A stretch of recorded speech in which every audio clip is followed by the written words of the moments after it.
मैं यशचंद Agarwal coaching Gangapur city आपका हार्दिक स्वागत करता हूं। दोस्तों, अपन रेलवे भर्ती बोर्ड आरआरबी का अपन फुल सिलेबस अब स्टार्ट करने की ओर जा रहे हैं। फुल सिलेबस अपन पढ़ेंगे और इसके अंदर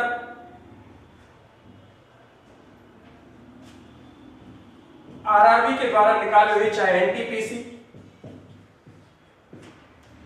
या ग्रुप डी,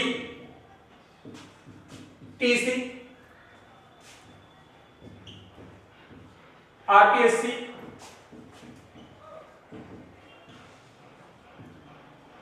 पटवारी और विभिन्न प्रकार की पीएससी के द्वारा निकाली विभिन्न प्रकार की प्रतियोगी परीक्षाओं का फुल सिलेबस मैथमेटिक्स के लिए अपन पढ़ेंगे। इसके अलावा एसएससी, बैंकिंग भर्ती बोर्ड, सीडीएस,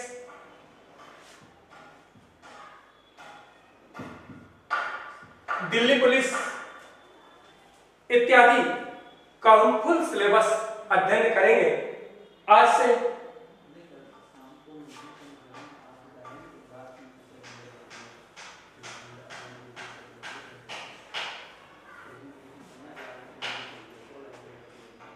मैं आपको एक बार बता दूं कि आरआरबी एनटीपीसी कि सीबीटी फर्स्ट की एग्जाम डेट किसी भी वक्त आ सकती है और सीबीटी फर्स्ट के अंदर मैथ के 30 क्वेश्चन आपके आने वाले हैं और उसके बाद सीबीटी सेकंड जिसके अंतर्गत आपके मैथ के 35 क्वेश्चन आपके आएंगे। तो हम मैथमेटिक्स का फुल सिलेबस आपको पढ़ाएंगे। उसमें से हम क्रमबद्ध तरीके से सारे चैप्टर पढ़ेंगे और हम सबसे पहले स्टार्ट कर रहे हैं नंबर सिस्टम।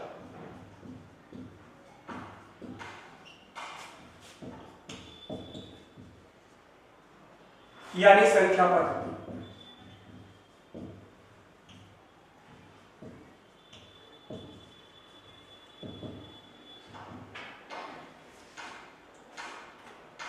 दोस्तों, संख्याओं के द्वारा पूरा का पूरा बना बनाया सिस्टम नंबर सिस्टम कहलाता। और हम नंबर की बात करें तो नंबर की बात करने से पहले हमको अंक की बात करनी पड़ेगी। और अंक बोले तो डिजिट, अंक बोले तो डिजिट। आप अच्छी तरीके से जानते हैं अंक हम किन्हें कहते हैं। आपने बचपन में आपको पता है कि गिनती लिखी और गिनती आपने कहां से लिखी, 1 से लेकर के 100 तक गिनती लिखी और उसके बाद 100 के बाद 101, 102, 103 और फिर टीचर ने कहा कि 200 तक, 300 तक, 500 तक, 1000 तक। तो आपने खूब गिनती लिखी। वो सारी की सारी गिनती जो आपने 1 से लेकर के आगे तक लिखी वो सारी की सारी प्राकृत संख्या कहलाती है। लेकिन मैं इस वक्त अभी बात कर रहा हूं काय की, अंक की।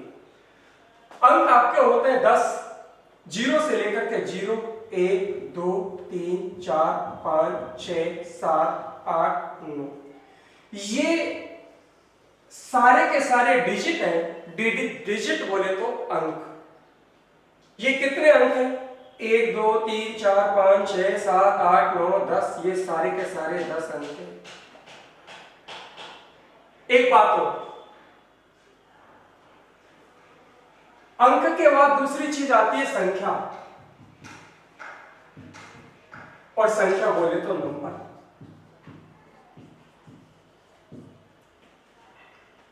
दोस्तों, आप अच्छी तरीके से जानते हैं मैंने कहा मैंने एक संख्या लिखी 25।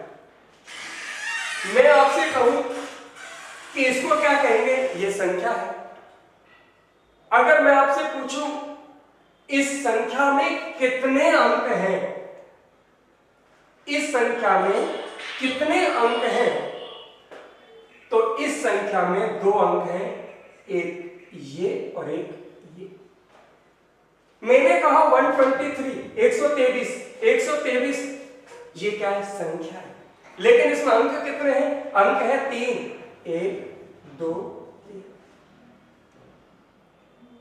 हमने लिखा मान लो 527, हमने कहा संख्या, बोले एक संख्या है, पूरी संख्या पूरी। लेकिन डिजिट यानी अंक की यदि बात करें तो इस संख्या के अंदर, इस नंबर के अंदर 3 अंक हैं, 1 2 3। तो हमने कहा अंक कितने होते हैं? 0 से लेकर के 9 तक, यानी टोटल 10। और इन 10 अंकों से मिल करके अनंत संख्याएं बनती है, वो सारी की सारी कहलाएंगी संख्या। आइए हम चर्चा करें।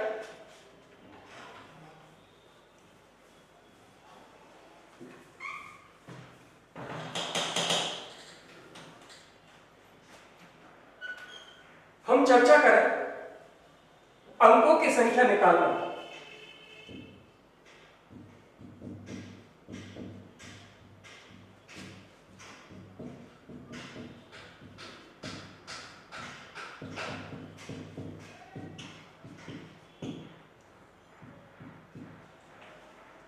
हम अंकों की संख्या निकालना चाहते हैं। मान के चलिए प्रश्न वाले ने आपसे कह दिया, क्वेश्चन वाले ने कह दिया कि 1 से 50 तक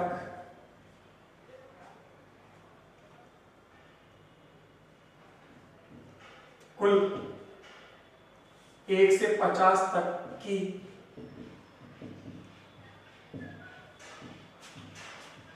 संख्याओं में कुल कितने अंक होंगे। मान लो हमारा क्वेश्चन ये है 1 से 50 तक की संख्याओं में कुल कितने अंक होंगे, अंकों की बात करनी है।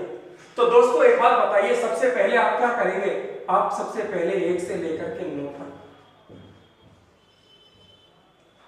1 से लेकर के 9 तक ये सारी कितनी संख्या हो गई दोस्तों? 9 संख्याएं हो गई।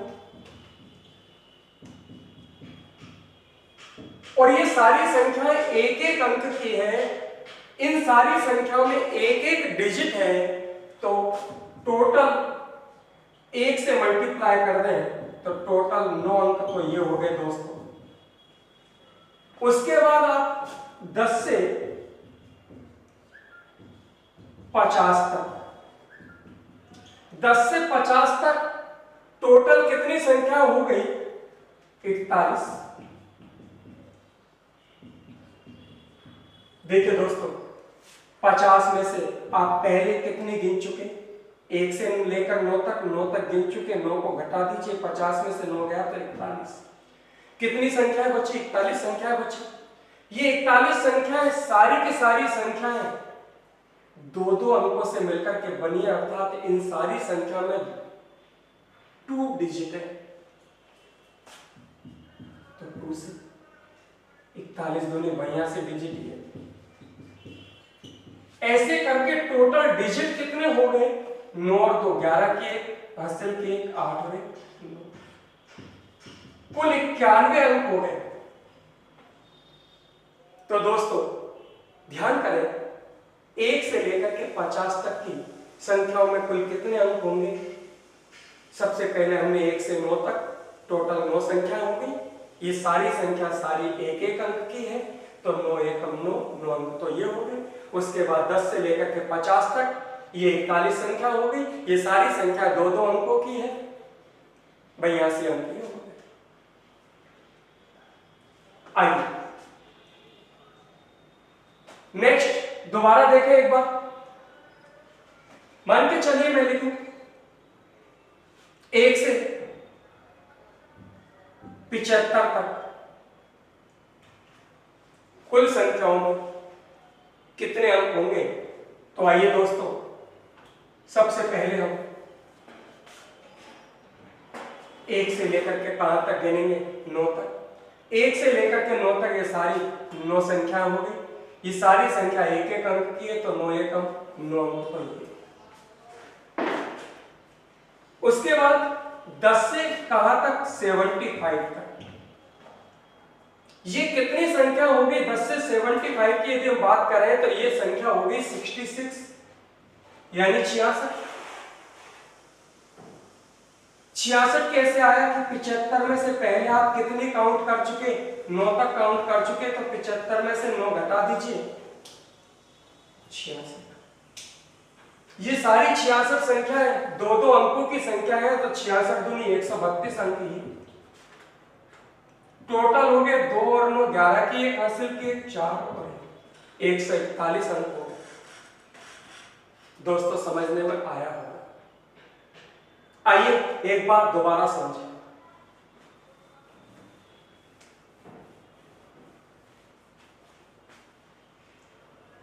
ये क्वेश्चन और लो कि हमें मान के चलिए 1 से लेकर के 150 तक की संख्याओं में कुल कितने अंक होंगे ये निकाल के देना है। सबसे पहले आप क्या करेंगे? 1 से 9 तक कितनी संख्या होगी? 9 संख्या होगी। ये सारी संख्या एक एक अंक की है, तो 9 अंक तो ये चाहिए। उसके बाद 10 से 99 तक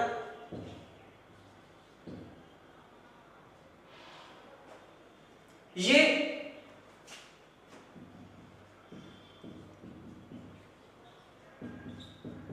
90 संख्या होगी। ये सारी संख्याएं दो दो अंकों की, 180 अंक ये हो गए। उसके बाद 100 से और कहां तक?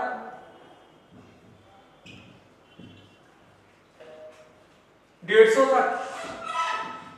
100 से 150 तक दोस्तों ये कितनी संख्या हो गई? तो 150 में से हम कहां तक काउंटिंग कर चुके? 99 तक। तो 150 में से 99 घटा दें, 51। ये 51 संख्या जो है दोस्तों कितने कितने अंकों की आप बताइए? 3-3 अंकों की। 51 संख्या 3-3 अंकों की है, तो 153 अंक यह चाहिए।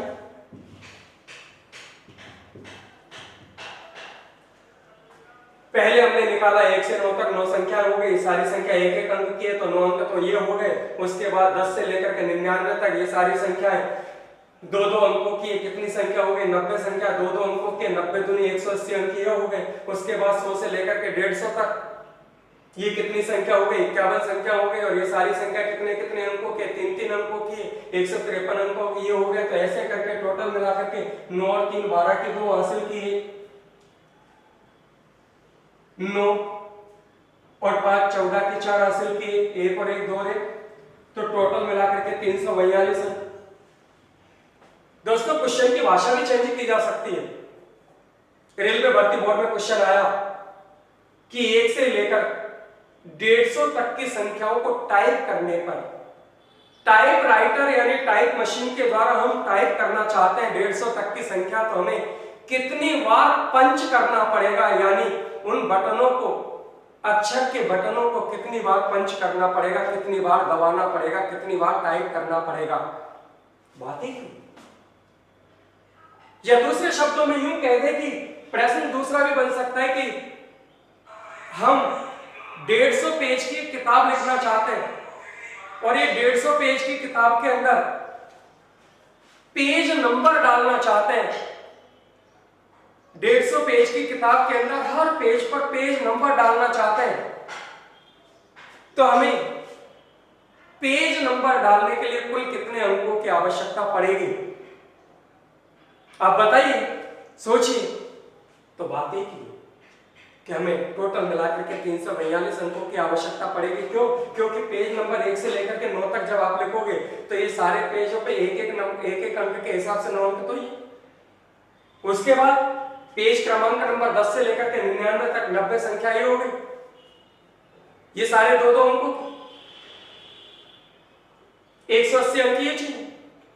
उसके बाद 100 से लेकर के 150 तक 51 संख्या है, 3 अंकों 153 अंक ये चाहिए। ऐसे करके 342। परीक्षा में सवाल आया, मैं आपको सवाल लिख के बताता हूं।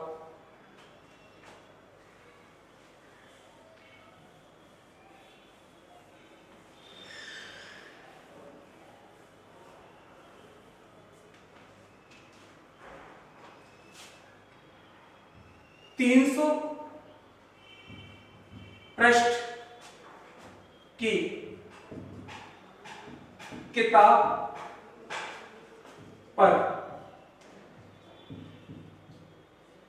पेज क्रमांक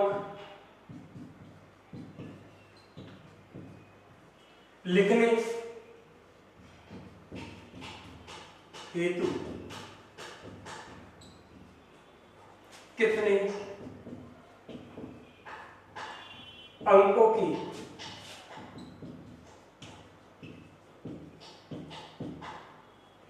आवश्यकता होगी। दोस्तों कोई भी टॉपिक अपन पूर्ण विस्तार से पढ़ेंगे, बिल्कुल पूरी तरीके से हमने नंबर सिस्टम चालू किया तो नंबर सिस्टम के सारे वीडियोज धीरे धीरे करके अपलोड करते रहेंगे। आप वीडियोज को लगातार बार बार रिपीट कर करके पॉज कर करके और आप देखें, जितनी बार पुनरावृत्ति करके आप देखेंगे हर बार आपको ऐसा लगेगा कि कुछ नया शब्द सीखने को मिला है। क्योंकि कहते भी है ना कि करत करत अभ्यास के जड़मति होत सुजान और रस्से आवत जात से सिल पर परत निशान, वो वाली बात, ये कहावत बिल्कुल सही चरितार्थ होती है कि आप जितना ज्यादा अभ्यास करेंगे, practice makes a man perfect, आप अभ्यास करते जाइए, किसी चीज को बार बार पढ़िए तो बिल्कुल दृष्टि पटल पर वो केंद्रित हो जाती है।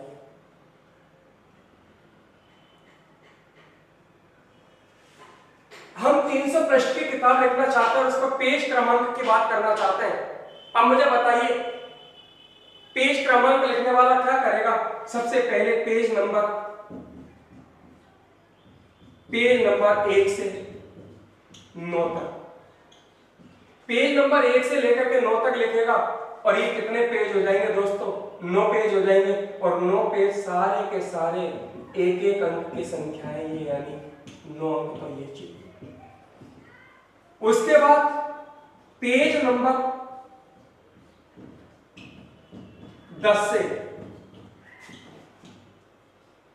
99 तक ये 90 पेज हो गए। और ये सारे पेज दो दो अंकों से लिखे तो 90 दूनी 180 अंक की हो।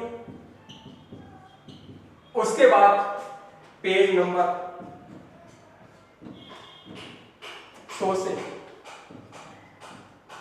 और 300 तक, क्योंकि आपको 300 पृष्ठ की किताब लिखनी है दोस्तों, तो पेज क्रमांक का नंबर 300 तक 201 पेज ये हो गए। और ये सारे 201 पेज पर 3-3 अंक चाहिए, क्योंकि ये सारी संख्या 100 से लेकर के 300 तक ये सारी की सारी संख्या 3-3 अंकों की संख्या। मैंने आपसे बताया था 1 से लेकर के 9 तक ये 9 पेज हो गए, 10 से लेकर के 99 तक ये 90 पेज हो गए। 90 कैसे हुआ कि 99 से हमने पहले कितने गिन लिए? 9 गिन लिए, तो 99 में से 9 गया तो 90। फिर हमने गिना 100 से लेकर के 300 तक, तो ये कितने हुए? तो 300 में से पहले कितना गिन चुके? 99 गिन चुके, तो 99 छोड़ दी। 300 में से 99 गया तो 201 पेज हो गए। ये सारे 3-3 अंकों के, तो 201 गुणा 3 करेंगे तो 603 ही।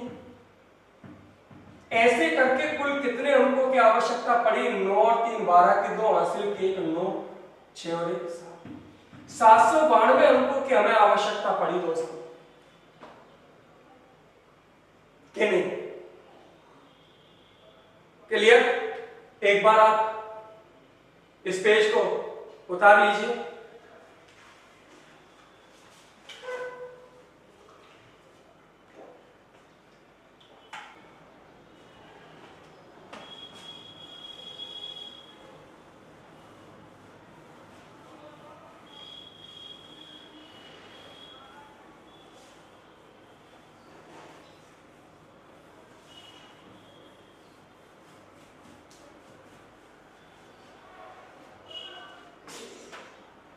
दोस्तों एक शानदार क्वेश्चन परीक्षा के अंदर पूछा गया कि 48 अंकों की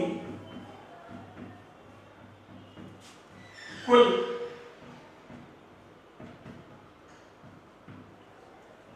कितनी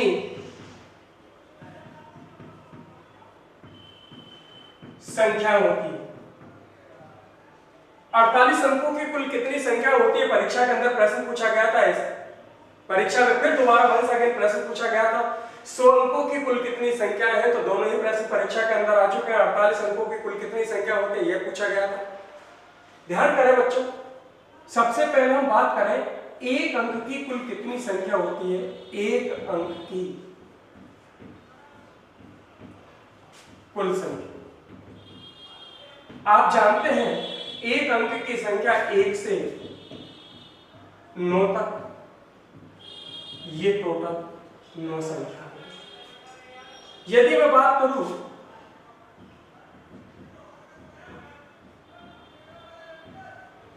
दो अंकों की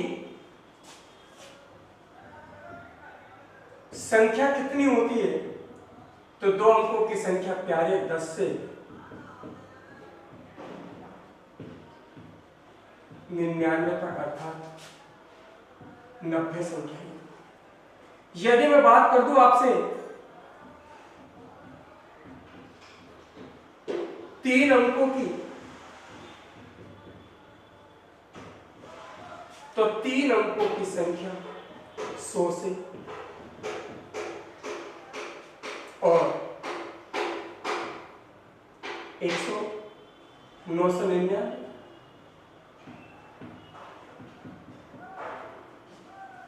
ये कितनी हुई 900।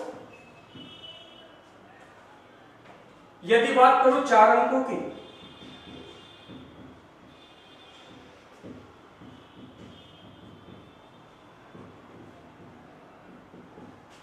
तो 4 अंकों की संख्या दोस्तों 1000 से शुरू होगी और 9999 तक ये होगी 9000।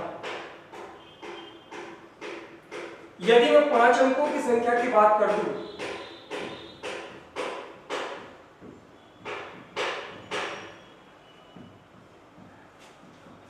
तो 5 अंकों की संख्या 10,000 से शुरू होगी और 99,999 तक अर्थात 90,000 संख्या ये होंगी।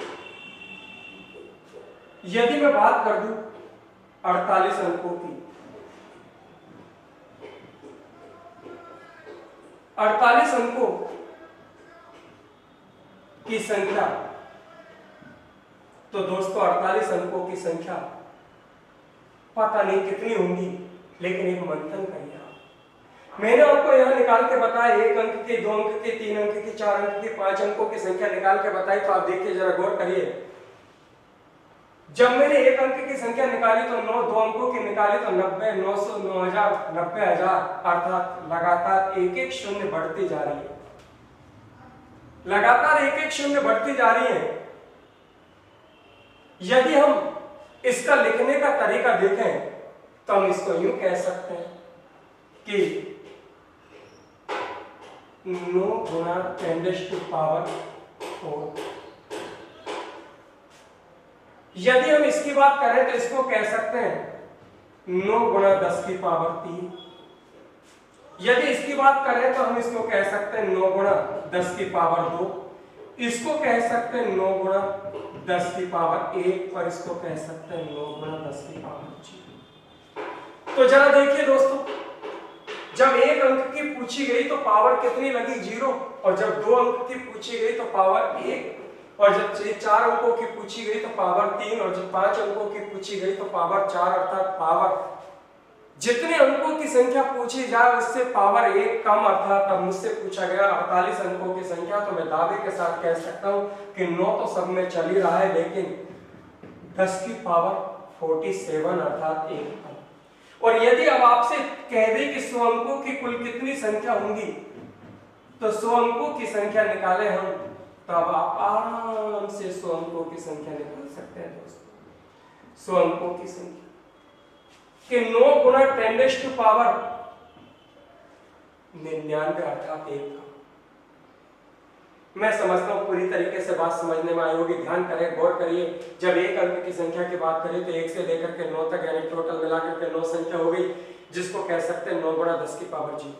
जब दो अंकों की संख्या की बात करें तो 10 से लेकर के 99 तक, यानी 90 संख्या हो गई, जिसको कह सकते हैं 9 गुणा 10 की पावर 1। 900 को कह सकते हैं 9 गुणा 10 की पावर 2। 9000 को कह सकते हैं 9 गुणा 10 की पावर 3।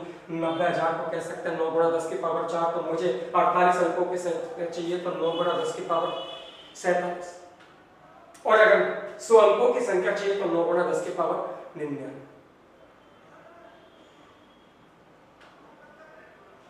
कितने भी अंकों की संख्या पूछे दोस्तों, केवल एक काम करना है, 9 तो आएगा ही आएगा, और 9 आने के बाद साथ में 10 टू पावर 0 लगा, 10 टू पावर घात लगानी है, लेकिन पावर लगानी है, डिग्री लगानी है, लेकिन एक कम।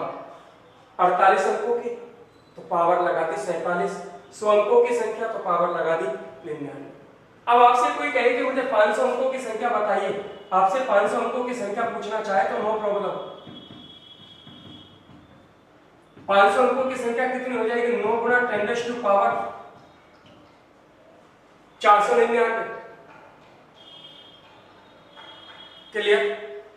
आइए इसका स्क्रीनशॉट आप ले लें।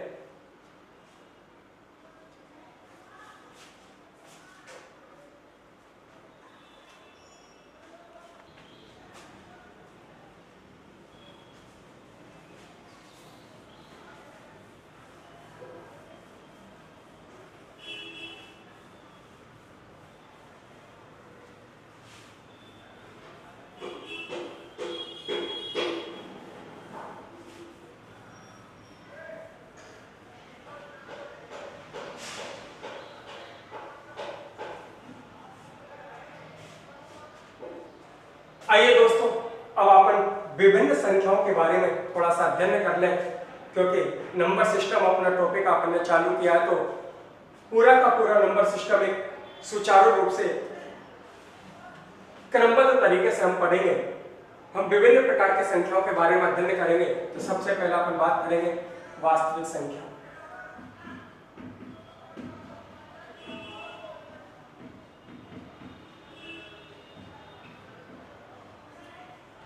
आप जानते हो वास्तविक संख्या दो प्रकार की होती है।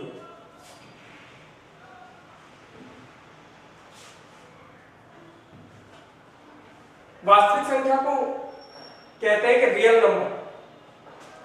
दोस्तों अंग्रेजी थोड़ी कम आती है तो मीनिंग वगैरह पे भी ना जाइए। तो वास्तविक संख्या दो प्रकार की होती है,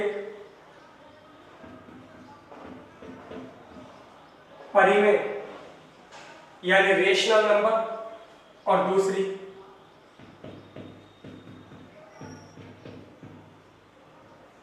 अपरिमेय यानी इर्रेशनल नंबर। तो वास्तविक संख्याएं दो भागों में बांटी गई है, परिमेय और अपरिमेय, रेशनल नंबर और इर्रेशनल नंबर।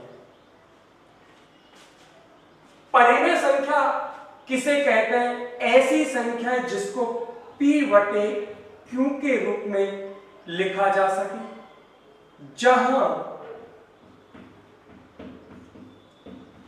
P और Q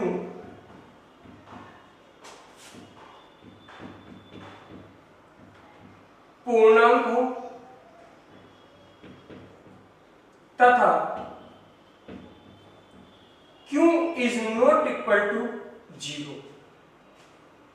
ऐसी संख्या जिसको P बटे Q के रूप में लिखा जा सके, जहां P और Q पूर्णांक होने चाहिए और Q is not equal to 0, यानी Q का मान 0 के बराबर नहीं होना चाहिए। एक बात का ध्यान करें,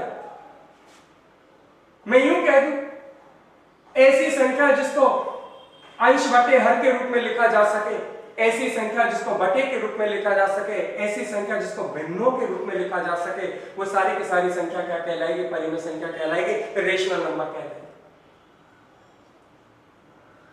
तो ऐसी संख्या जिसको p बटे q के रूप में लिखा जा सके, जहां p और q पूर्णांक हो तथा q is not equal to 0। दोस्तों बचपन से लेकर के आज तक, बचपन से लेकर के आज तक आपने जितनी भी भिन्न लिखी है, बचपन में जितनी भी भिन्न लिखी, वो सारी की सारी भिन्न क्या कहलाती है? परिमेय संख्या कहलाती है। दोस्तों बचपन से लेकर के आज तक आपने क्या लिखा होगा? क्या क्या लिखा होगा? बचपन से आज तक आपने जितनी भी बटे वाली संख्या लिखी, बचपन से लेकर के आज तक आपने लिखा होगा या तो 3 बटे 4 लिखा होगा, या -3 बटे 4 लिखा होगा, या 3 बटे -4 लिखा होगा, या -3 बटे -4 लिखा होगा। बचपन से लेकर के आज तक आपने यही भिन्न तो लिखी होंगी दोस्तों। अर्थात कहने का तात्पर्य यह है, या तो कोई चिन्ह नहीं आया होगा, या ऊपर चिन्ह आया होगा, या नीचे चिन्ह आया होगा, या दोनों जगह चिन्ह आया होगा। ये सारी की सारी परिमेय संख्या है। और बचपन से लेकर के आज तक आपने क्या लिखा? 22 बटे 7 आपने लिखा होगा,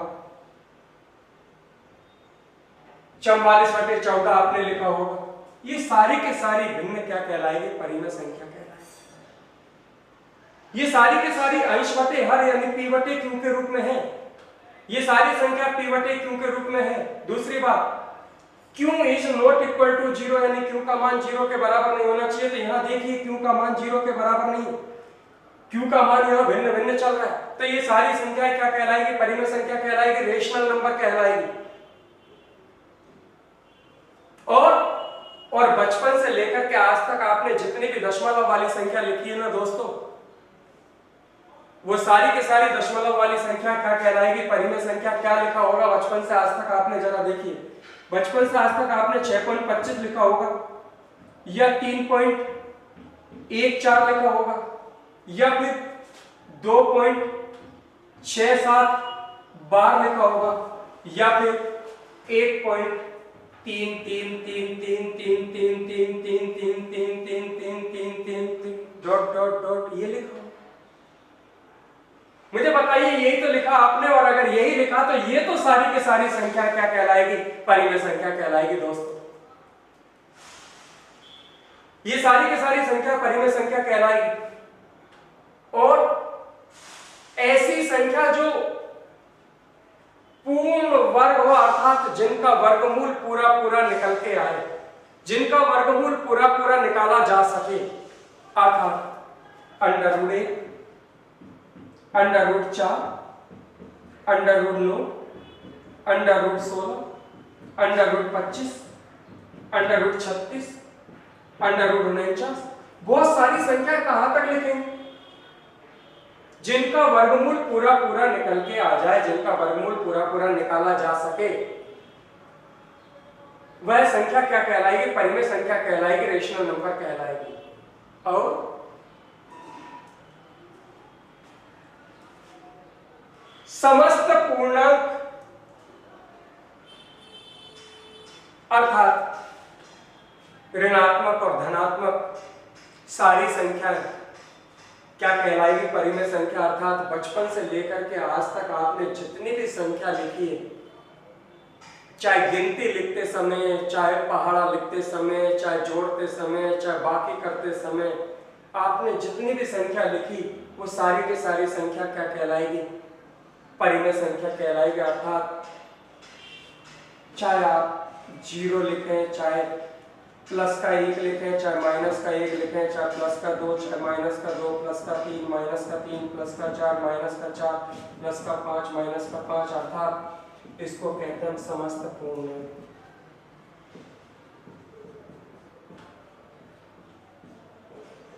ये समस्त पूर्णांक दोस्तों क्या कहलाएंगे? परिमेय संख्या कहलाएंगे।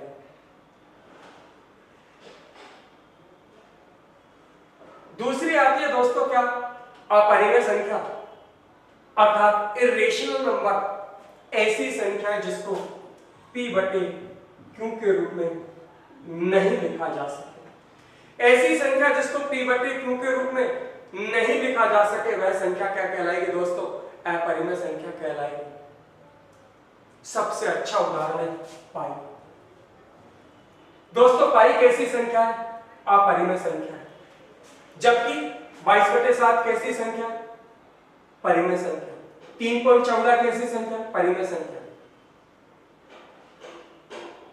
पाई का मान 22/7 नहीं होता दोस्तों। बिल्कुल मैं समझ रहा हूं आपके दिमाग में बात आ रही है, आपके दिमाग में प्रश्न उठ रहा है कि जब पाई का मान 22/7 है और 22/7 परिमेय है तो पाई भी तो परिमेय होना चाहिए, या फिर अगर वो अपरिमेय है तो ये भी तो अपरिमेय होना चाहिए। लेकिन नहीं दोस्तों, पाई का मान 22/7 नहीं होता, पाई का मान 3.14 भी नहीं होता। पाई का मान तो बिल्कुल सन्निकट होता है, पाई के 22/7 के नजदीक होता है, लेकिन 22/7 नहीं होता। इसलिए दोस्तों पाई कैसी संख्या है? अपरिमेय। और ई यानी एक्सपोनेंशियल, ये भी कैसी संख्या है? अपरिमेय। जिनका वर्गमूल पूरा पूरा निकले वो सारी संख्या क्या कहलाएगी? परिमेय। लेकिन जिनका वर्गमूल पूरा पूरा नहीं निकले वो सारी संख्या क्या कहलाएगी? अपरिमेय, अर्थात इर्रेशनल नंबर। दोस्तों √2, √3, √5, √6, √7, √8, इनका वर्गमूल पूरा पूरा नहीं निकलता, ये संख्या क्या कहलाएगी? अपरिमेय संख्या कहलाएगी, इर्रेशनल नंबर कहलाएगी। दूसरी बात, ये जितनी भी दशमलव वाली संख्या क्या कहलाएगी? परिमेय। लेकिन 1.01, 0.01, 0.001, 0.0001 डॉट डॉट,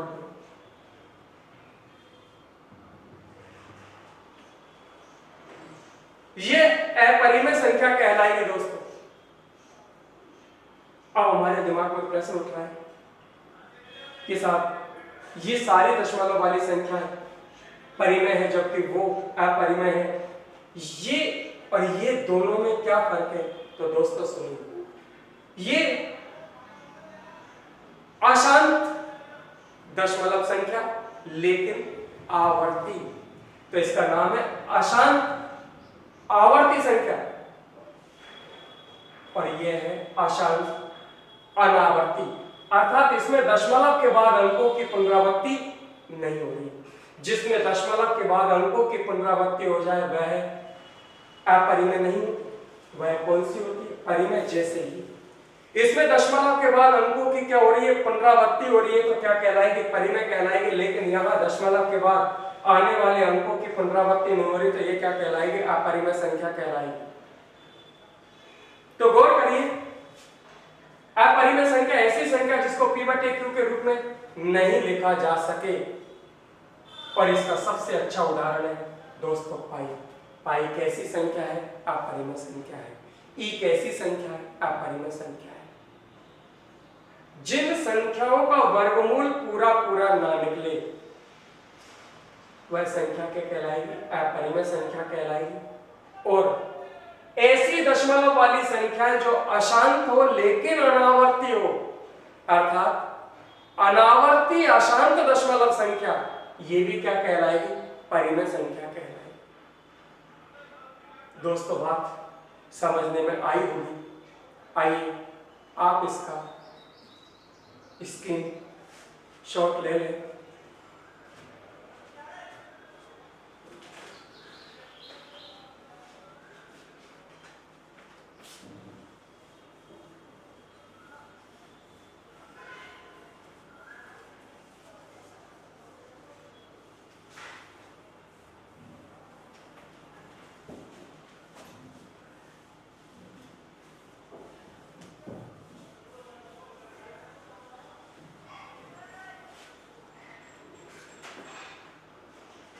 इसके बाद आइए दोस्तों, सबसे पहले हम पढ़ेंगे प्राकृत संख्या।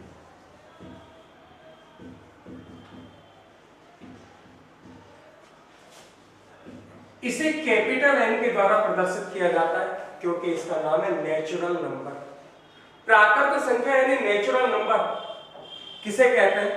गिनती वाली संख्याओं को प्राकृत संख्या कहते हैं। दोस्तों बचपन में आपने गिनती लिखी, आपके टीचर ने आपसे गिनती लिखवाई 1 से लेकर के, वो सारी की सारी संख्या जो 1 से प्रारंभ होती है प्राकृत संख्या कहलाती है, नेचुरल नंबर कहलाती है।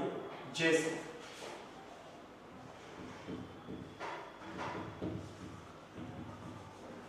1 2 3 4 ये प्राकृत संख्या कहलाती है। दूसरी आती है दोस्तों पूर्ण संख्या।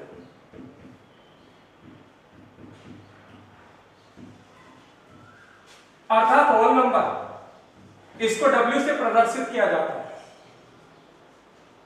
दोस्तों मुझे बताइए ये बाहर उजाला कहां से आ रहा है? सूर्य से, लेकिन जा कहां तक रहा है? अनंत तक। ठीक उसी प्रकार से पूर्ण संख्या भी शुरू कहां से होती है? सूर्य से, अर्थात 0 से। 0 से प्रारंभ होगी, अर्थात 0 1 2 3 4 ... अर्थात मैं यूं कह दूं कि प्राकृत संख्याओं में यदि मैं 0 को शामिल कर लूं तो काहे का निर्माण हो जाता है? पूर्ण संख्याओं का निर्माण हो जाता है। तो प्राकृत संख्याओं में यदि 0 शामिल कर लिया जाए दोस्तों तो पूर्ण संख्या बनके तैयार हो जाए। और आप विश्वास नहीं करेंगे, एक ऐसा प्रश्न परीक्षा के अंदर पूछा गया कि यदि समस्त पूर्ण संख्याओं में से प्राकृत संख्याओं को छोड़ दिया जाए तो कितनी संख्या शेष बचेंगी? समस्त पूर्ण संख्याओं में से समस्त प्राकृत संख्याओं को छोड़ना है दोस्तों, कितनी संख्या शेष बचेगी?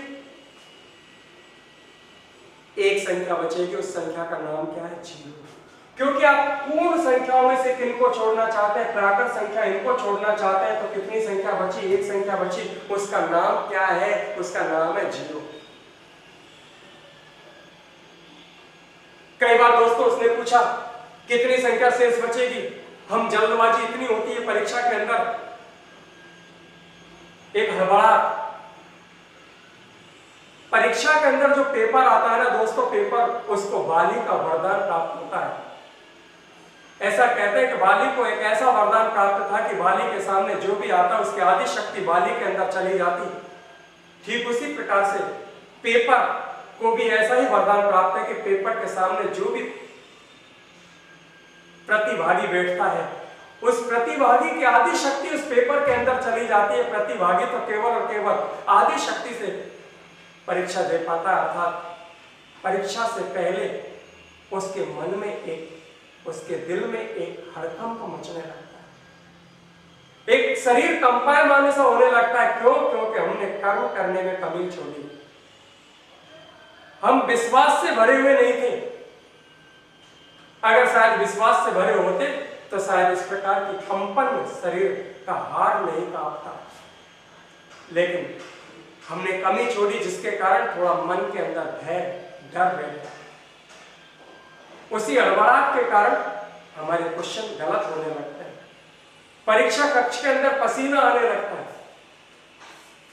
इसलिए निरंतर अभ्यास उस चीज का हमें करना चाहिए। तो मैंने कहा पूर्ण संख्या में से प्राकृत संख्याओं को छोड़ दिया जाए तो कितनी संख्या बचेगी? 0 गलत है, आपका जवाब जाएगा एक संख्या बचेगी। 0 तो उसका नाम है दोस्तों, 0 तो उसका नाम है, संख्या 1 बचेगी।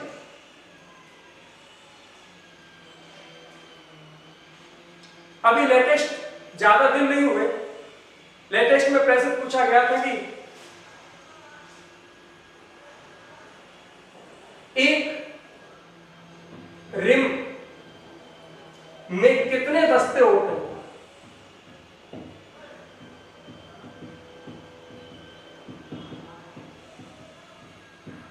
अब दोस्तों एक छोटी सी चीज आपसे पूछिए कि रिम में कितने दस्ते होते हैं? रिम 480 पेज, दस्ते 24 पेज। एक रिम के अंदर 480 पेज होते हैं और एक दस्ते के अंदर 24 पेज होते हैं। और पूछा था कि एक रिम में कितने दस्ते होते हैं, तो 480 में दोस्तों 24 का डिवाइड कर दो, 24 दूनी 48 आता है 20, 20 10।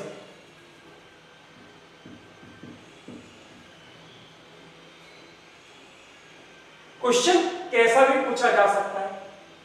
तीसरी संख्या आती है पूर्णांक। पूर्णांक बोले तो इंटीजर नंबर। दोस्तों पूर्णांक को लैटिन भाषा में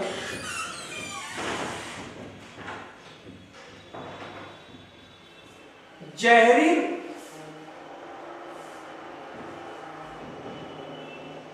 नंबर कहा जाता है। अतः जहरी नंबर कहने के कारण इसे जेड के द्वारा भी प्रदर्शित किया जाता है। पूर्णांक यानी इंटीजर नंबर, पर पूर्णांक को लैटिन भाषा में जहरी नंबर भी कहा जाता है, जिसके कारण इसे जेड से भी प्रदर्शित किया जाता है। परीक्षा के अंदर सवाल आ चुका है, निम्न में से पूर्णांक को किसके द्वारा प्रदर्शित किया जाता है। दोस्तों वहां पर आई नहीं था ऑप्शन में, वहां ऑप्शन में जेड दे रखा था, तो आपका जवाब जाएगा जेड। जैसे कि मैं बात करूं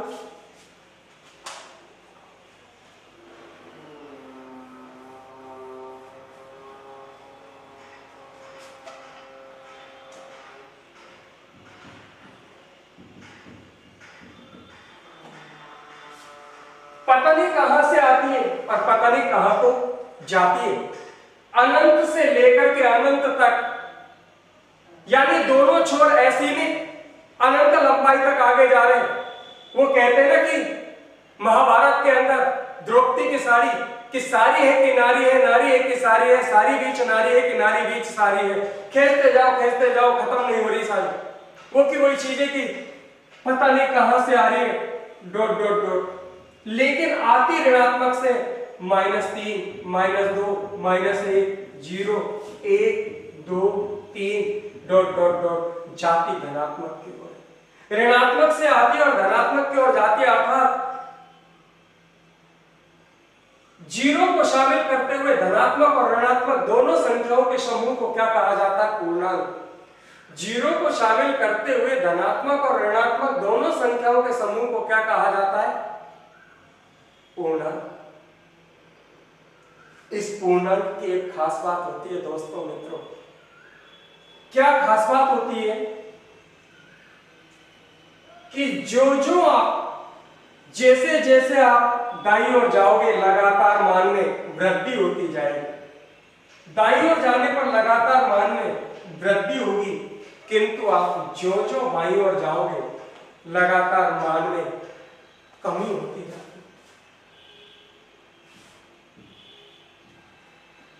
तो दाईं ओर जाने पर लगातार मान में वृद्धि होती है, बाईं ओर जाने पर लगातार मान में कमी होती है। तो दोस्तों देखिए, मैं अगर 0 से इधर जाऊं तो -1 आएगा।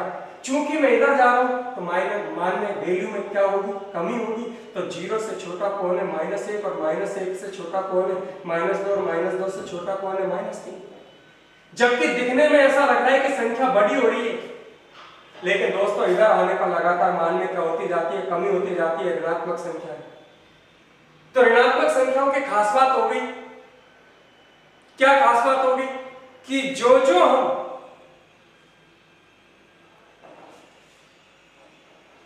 बाईं ओर जाएंगे लगातार मान में कमी होती जाएगी, अर्थात जो संख्या दिखने में बड़ी हो वह वास्तव में छोटी होती है। यहां -1 और -2 में से दिखने में बड़ा कौन है?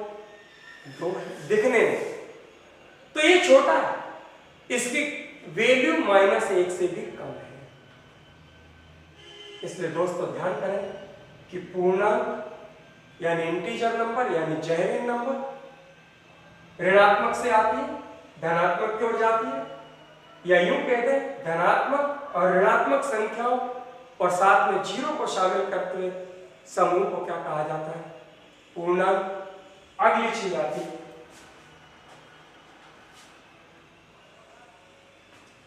सम,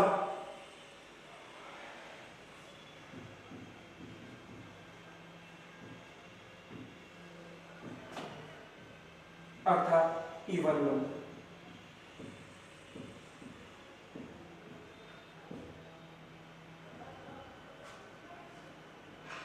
वे प्राकृत संख्याएं जिनमें 2 का भाग पूरा पूरा चला जाए।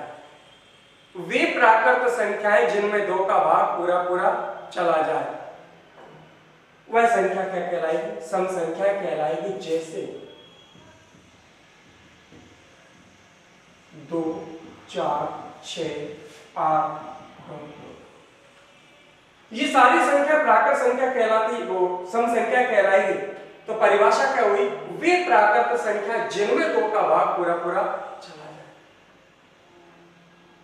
दूसरी चीज आती है दोस्तों,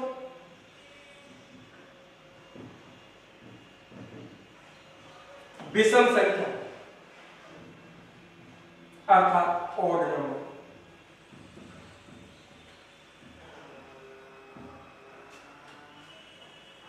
ऑड नंबर की बात करूं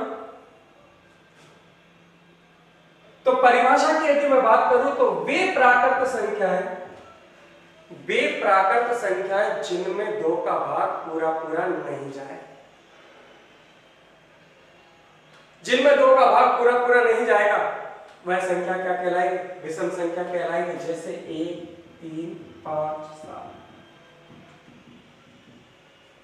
दोस्तों दूसरे शब्दों में यूं कह दूं कि सम संख्या और विषम संख्या के दोनों के समूह को, दोनों के समुच्चय को प्राकृत संख्या कहा जाता है। क्यों? क्योंकि सम और विषम दोनों काय में से बनी है? प्राकृत संख्या में से बनी है।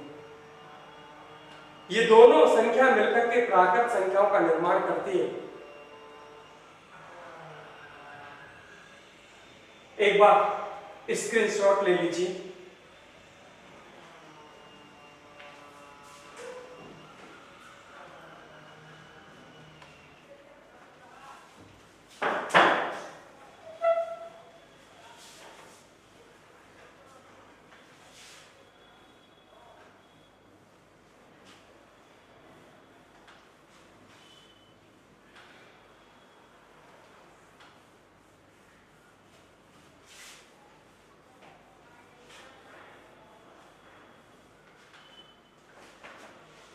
अगली संख्या आती है दोस्तों सबसे ज्यादा इंपॉर्टेंट, सबसे ज्यादा महत्वपूर्ण।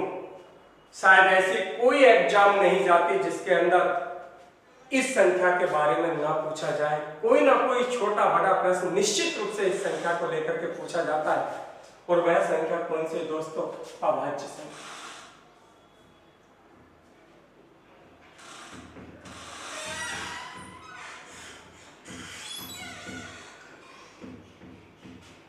अभाज्य संख्या कह दे या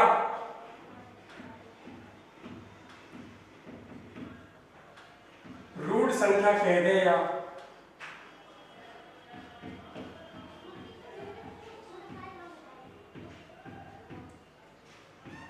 मौलिक संख्या कह दे या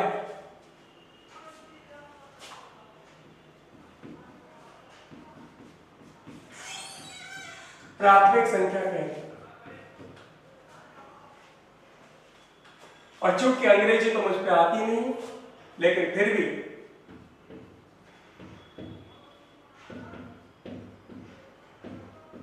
प्राइम नंबर कह दे या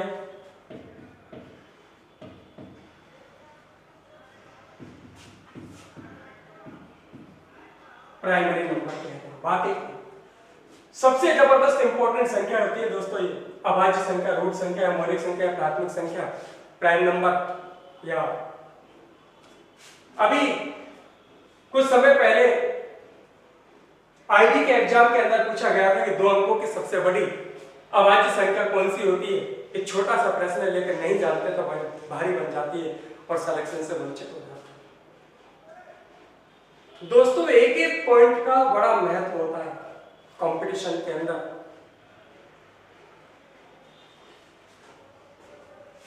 ऐसी संख्याएं जो एक और स्वयं के अलावा अन्य किसी संख्या से विभाजित ना हो, अर्थात ऐसी संख्या जिनमें एक और स्वयं के अलावा अन्य किसी संख्या का भाग नहीं जाए। एक या स्वयं, केवल या तो एक का भाग जाएगा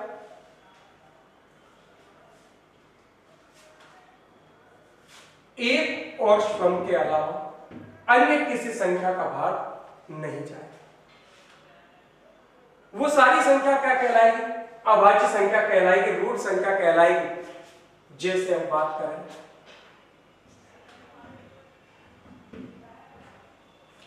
2, 3, 5, 7, 11, 13, 17, 19, बहुत सारी। ये सारी संख्या वो संख्या है दोस्तों जिनमें आप एक का और स्वयं के अलावा अन्य किसी संख्या का भाग नहीं जा रहा। यदि आप 2 की बात करें तो 2 के अंदर एक का भाग जा रहा है और 2 का भाग जा रहा है। यदि हम 3 की बात करें तो 3 के अंदर एक का भाग जा रहा है, 3 का जा रहा है। 7 की बात करें तो 1 का जा रहा है, 7 का जा रहा है, अन्य किसी संख्या का भाग नहीं जा रहा। इसलिए ये संख्या क्या कहलाएगी? अभाज्य संख्या कहलाएगी।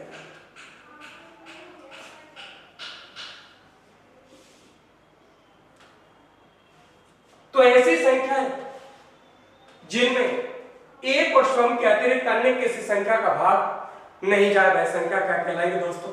अभाज्य संख्या कहलाएगी, रूढ़ संख्या कहलाएगी, और सबसे अच्छा नाम मौलिक संख्या कहलाएगी। ये दिल और दिमाग के अंदर अच्छी तरीके से रख लें।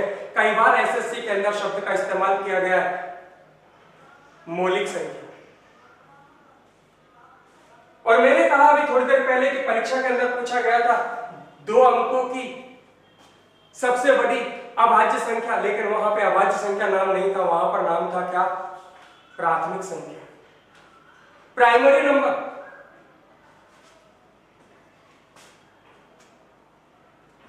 महत्वपूर्ण बिंदु की बात करूं, महत्वपूर्ण पॉइंट की बात करूं, सबसे छोटी अभाज्य संख्या कौन सी होती है दोस्तों? बताइए, सबसे छोटी अभाज्य संख्या बताइए दोस्तों, कौन सी होती है? 2। सबसे छोटी अभाज्य संख्या 2 होती है दोस्तों। अब आप सोच रहे होंगे कि इतनी छोटी सी बात, लेकिन मैंने कहा ना थोड़ी देर पहले कि छोटी छोटी मगर बहुत मोटी मोटी बातें, बेशुमार कीमती चीज। दूसरा बिंदु, यदि हम दूसरे बिंदु की बात करें, बात ये पूछी जाती है परीक्षा के अंदर कि समस्त अभाज्य संख्याओं के सर्वसंभव गुणनखंडों की संख्या कितनी होती है? कोई सी भी अभाज्य संख्याओं, समस्त अभाज्य संख्याओं के सर्वसंभव गुणनखंडों की संख्या कितनी होती है? बताइए दोस्तों। 2 होती है, एक तो एक और एक स्वयं। समस्त अभाज्य संख्याओं के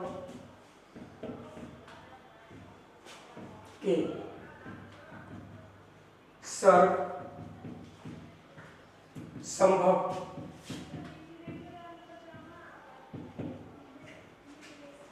गुणनखंडों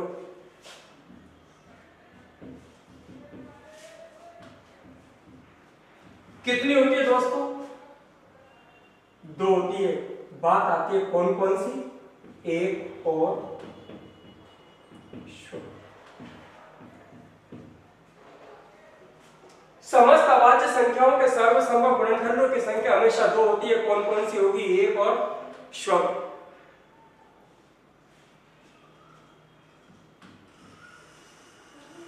परीक्षा के अंदर सवाल पूछा गया था कि 96 के सर्वसंभव गुणनखंडों की संख्या क्या? 96 के सर्वसंभव गुणनखंडों की संख्या ज्ञात करो। यह प्रश्न परीक्षा के अंदर पूछा गया था, लेकिन इस प्रश्न की चर्चा भी विस्तार से करेंगे। सबसे पहले हम चर्चा कर लें किसकी? अभाज्य संख्या की। ये चर्चा मैंने इसलिए करी कि यहाँ पर शब्द आया सर्वसंभव गुणनखंड। तो सर्वसंभव गुणनखंड क्या होता है, इसलिए मैंने यहाँ पर प्रश्न लिखा। इसकी चर्चा भी अपन विस्तार से करेंगे थोड़ी देर बाद, लेकिन अभी हम बात कर रहे हैं अभाज्य संख्या। अगले बिंदु की यदि मैं बात करूं,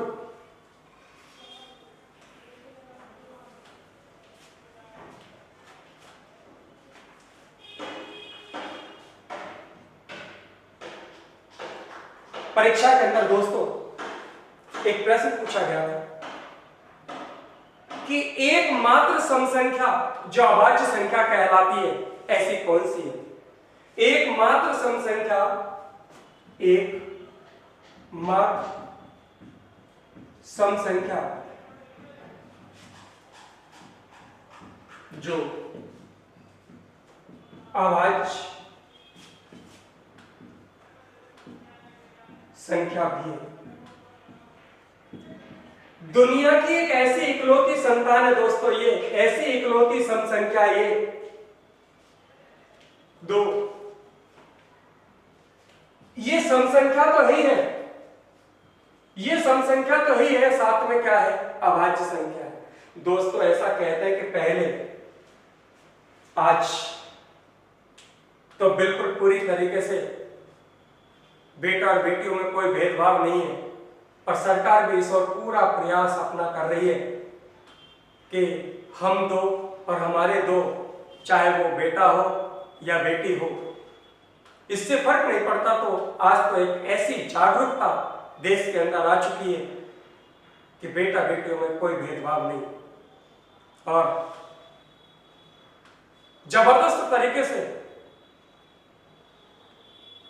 बेटी पढ़ाओ देश बचाओ स्लोगन भी आपने सुना है। मैं बात कर रहा हूं पहले की, जब ऐसा कहते थे, जब किसी के बच्ची पैदा होती थी तो उसके भाई बंधु रिश्तेदार उससे कहते थे कि तू एक काम करे, किसी भाई बंधु पे से, बहन बुआपे से एक लड़का गोद ले ले, ताकि उन लड़कियों का कोई ग्वाला हो सके, उन लड़कियों के लिए कोई मायका का दरवाजा खुला रह सके। ठीक उसी प्रकार से समस्त अभाज्य संख्या हमेशा विषम प्रकार की होती है। अभाज्य संख्या काय में से बनी दोस्तों, विषम में से बनी। जितनी भी अभाज्य संख्या सब विषम में से बनी, लेकिन फिर इन विषम संख्याओं ने एक संख्या दो को गोद ले लिया। तो दो सम संख्या तो है ही है, साथ में क्या है, अभाज्य संख्या भी है। तो ये दुनिया की एकमात्र ऐसी सम संख्या है जो अभाज्य संख्या भी है, या यूं कह दूं यह ऐसी अभाज्य संख्या जो अभाज्य संख्या होने के साथ साथ सम संख्या है। कई बार परीक्षा के अंदर पूछा गया दोस्तों ये। अगला बिंदु,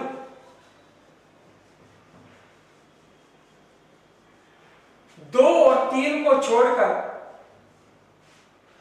अगर मैं दो और तीन को छोड़ दूं, दो और तीन को छोड़कर समस्त अभाज्य संख्याओं में यदि मैं 6 का भाग करूं,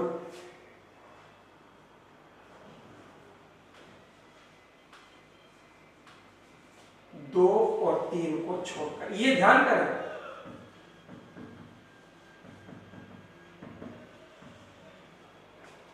दो और तीन को छोड़कर समस्त अभाज्य संख्याओं में यदि 6 का भाग दिया जाए दोस्तों, तो शेषफल या तो 1 बचेगा या 5।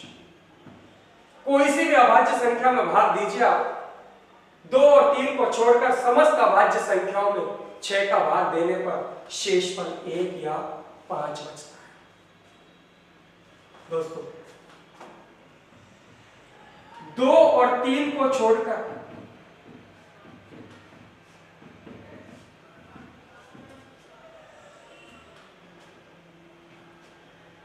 समस्त अभाज्य संख्याओं के वर्गों में, दोस्तों वर्गों में यदि 12 या 24 का भाग दिया जाए,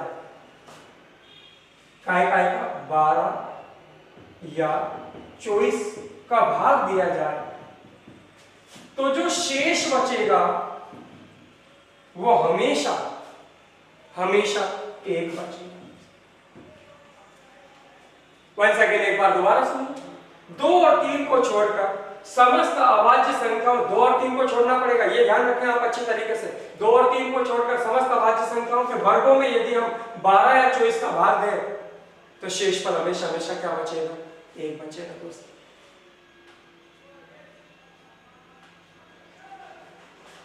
परीक्षा के अंदर एक सवाल और पूछा गया दोस्तों। परीक्षा के अंदर क्या सवाल पूछा गया? यह सवाल पूछा गया कि 70 तक कितनी अभाज्य संख्या होती है, या 70 से छोटी कितनी अभाज्य संख्या होती है। तो आइए मैं आपको अभाज्य संख्या याद करने की कोई ट्रिक बताता हूं।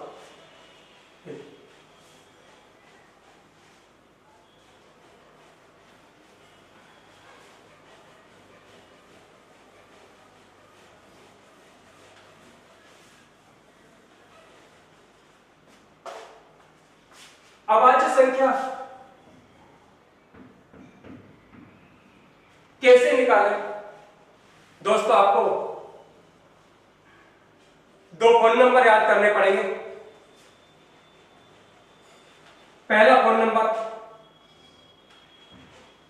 44 223 और दूसरा फोन नंबर 22 321। दोस्तों ये मेरे फोन नंबर है, लेकिन इनको डायल करने का तरीका अलग है। डायल करने का तरीका अलग है दोस्तों। ये वाला फोन नंबर डायल जब करना है जब आपको 1 से 100 तक, 1 से 50 तक अभाज्य संख्या निकालनी।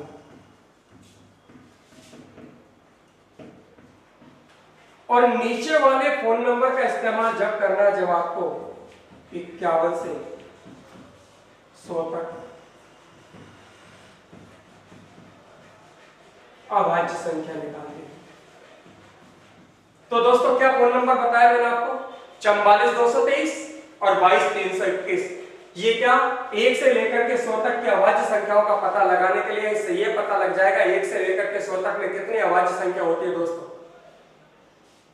मुझे बताइए, बचपन में जब आपने गिनती लिखी, टीचर ने जब आपको गिनती लिखना सिखाया तो आपने कहा था गिनती लिखी 100 तक, और 100 तक गिनती में आपने कितनी लाइन लिखी? लाइन कितनी लिखते हैं मुझे बताइए 100 तक गिनती लिखते समय? 10 लाइन। पहली लाइन 1 से लेकर के 10 तक, और दूसरी लाइन 11 से लेकर के 20 तक, और तीसरी लाइन 21 से लेकर के 30 तक, 31 से लेकर 40 तक, 41 से लेकर 50 तक। यही लिखा ना? और यदि आपने यही लिखा तो सोचिए जरा, ये पहली लाइन जो 1 से लेकर के 10 तक होती है उसमें कितनी अभाज्य संख्या होती है? 4। ये दूसरी लाइन जो कि 11 से लेकर के 20 तक होती है उसमें कितनी अभाज्य संख्या? 4। ये तीसरी लाइन, चौथी लाइन, पांचवी लाइन मतलब कहां तक हो गई? 50 तक हो गई। ये छठी लाइन, सातवीं लाइन, आठवीं लाइन, नवीं लाइन, 10वीं लाइन मतलब कहां तक हो गई? 100 तक। तो दोस्तों आपसे पूछा गया, परीक्षा के अंदर सवाल पूछा गया, क्या पूछा गया कि 70 से छोटी अभाज्य संख्या कितनी होती है?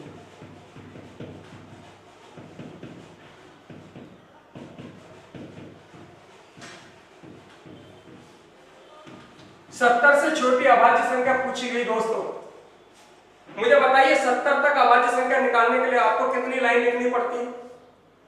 70 तक अभाज्य संख्या निकालने के लिए आपको 7 लाइन लिखनी पड़ेगी गिनती, और 7 लाइन का मतलब 10 20 30 40 50 60 70 यहां तक। और यदि यहां तक लिखनी पड़ी तो ये कितनी अभाज्य संख्या हो गई? 4 और 4 8 और 2 10 और 2 12 3 15 2 17 2 19।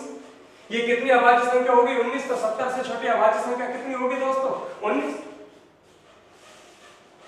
मुझे बताइए 50 तक अभाज्य संख्या, 50 तक की गिनती यदि लिखी जाए तो अभाज्य संख्या कितनी होगी? 50 तक का मतलब कितनी लाइन? 5 लाइन। 5 लाइन में कितनी? पहली लाइन, दूसरी, तीसरी, चौथी, पांचवी का मतलब हो गई कहां तक? 50 तक। और कितनी अभाज्य संख्या हुई? 4 और 4 8 और 2 10 और 2 12 3 15। कितनी हुई दोस्तों? 4 और 4 8 8 और 2 10 10 और 2 12 12 3 15। कितनी अभाज्य संख्या हुई दोस्तों? 15 हुई कि नहीं हुई? तो 50 तक की अभाज्य संख्या कितनी हुई? 50 तक में 15। दोस्तों यदि पूरी 100 तक पूछ ली जाती तो 100 तक पूछने के लिए हम पूरे अंकों को जोड़ देते, 10, 20, 30, 40, 50, 60, 70, 80, 90, 100 यहाँ तक जोड़ देते और 100 तक में कितनी अभाज्य संख्या होंगी? 4 और 4 8 और 2 10 और 2 12 और 3 15, 15 और 2 17 और 2 19 और 3 22 और 2 24 और 1 25। तो दोस्तों कितनी हुई? 25 हुई। तो 100 तक की संख्याओं में अभाज्य संख्या कितनी होगी? 25 यानी 25। दोस्तों इससे हमें यह पता लग जाएगा कितनी संख्या है, ताकि गलती होने के चांसेस कम हो। परीक्षा के अंदर एक सवाल आया, 50 तथा 90 के बीच में आने वाली समस्त अभाज्य संख्याओं का योग बताइए। क्या प्रश्न पूछा गया था दोस्तों? 50 तथा 90 के बीच की समस्त अभाज्य संख्याओं का योग। अब इस फोन नंबर का हम आसानी से इस्तेमाल कर सकते हैं, गलती होने के चांसेस कम हो जाएंगे, क्योंकि ये फोन नंबर हमें क्या बता देगा? हमें यह बता देगा कितनी संख्या है। 50 तथा 90 यानी सबसे पहले 51 वाली लाइन, 51 वाली लाइन में कितनी अभाज्य संख्या होंगी दोस्तों? 2। फिर 61 वाली लाइन में कितनी अभाज्य संख्या होंगी दोस्तों? 2। फिर 71 वाली में 3 और 81 वाली में 2 और 81 वाली लाइन में लास्ट में 90 आता ही। यानी आपको केवल यहां से लेकर के यहां तक की काउंटिंग करनी है। तो 2 और 2 4, 3 7 और 2 9 संख्याएं हैं, उन 9 संख्याओं का योग करना है। तो सबसे पहले 51 वाली लाइन 53 प्लस 59। अब 61 वाली लाइन में कितनी अभाज्य संख्या होंगी दोस्तों? 2। पहले 61 और अगली 67। फिर 71 वाली लाइन में कितनी होंगी? 3, 71, 73, 79। फिर 81 वाली लाइन में कितनी होंगी? 2, पहली 83 और अगली 89। इनका सबका योग करना है दोस्तों। ध्यान करें कितनी बचत हो गई कि हमें यह पता लग गया कि इस लाइन में इतनी है, ना तो कम गिननी है ना ज्यादा गिननी है। तो कम से कम ये कि थोड़ा सहारा तो मिला ना, क्या नहीं मिला? तो आइए इनका योग करें। 3 और 9 12 और 1 13 7 20 और 1 21 और 3 24 और 9 33 और 3 36 और 9 45 की 5 हासिल 4 और 5 9 9 और 5 14 14 और 6 20 20 और 6 26 26 और 7 33 33 और 7 40 और 7 47 और 8 55 और 8 63। तो योग हुआ दोस्तों 635। दोस्तों मैंने बिल्कुल आपको एक एक अक्षर आहिस्ता आहिस्ता से जोड़ना बताया। हालांकि इतना ध्यान करें कि इस तरीके से परीक्षा में यदि जोड़ोगे तो समय कम पड़ जाएगा। इसलिए मैंने गणितीय संक्रिया की वीडियो डाल रखी है, आप डिस्क्रिप्शन बॉक्स में हमारे वीडियो का लिंक देखें। और आज मैंने आपको अभाज्य संख्या का वीडियो बना करके आपको पूरी तरीके से विभिन्न प्रकार की संख्याओं, प्राकृत, पूर्ण, पूर्णांक, सम, विषम, अभाज्य संख्याओं के बारे में मैंने आपको बताया। परिमेय और अपरिमेय यानी वास्तविक संख्या भी मैंने आपको बताई। आप वीडियो को बार बार रोकते हुए पॉज करके बार बार निरंतर रूप से अभ्यास करें और घर पे बैठ के ही आप अध्ययन प्राप्त कर सकते हैं। दोस्तों बहुत जल्दी हम लाइव क्लास भी लेकर के आपके सामने उपस्थित होंगे।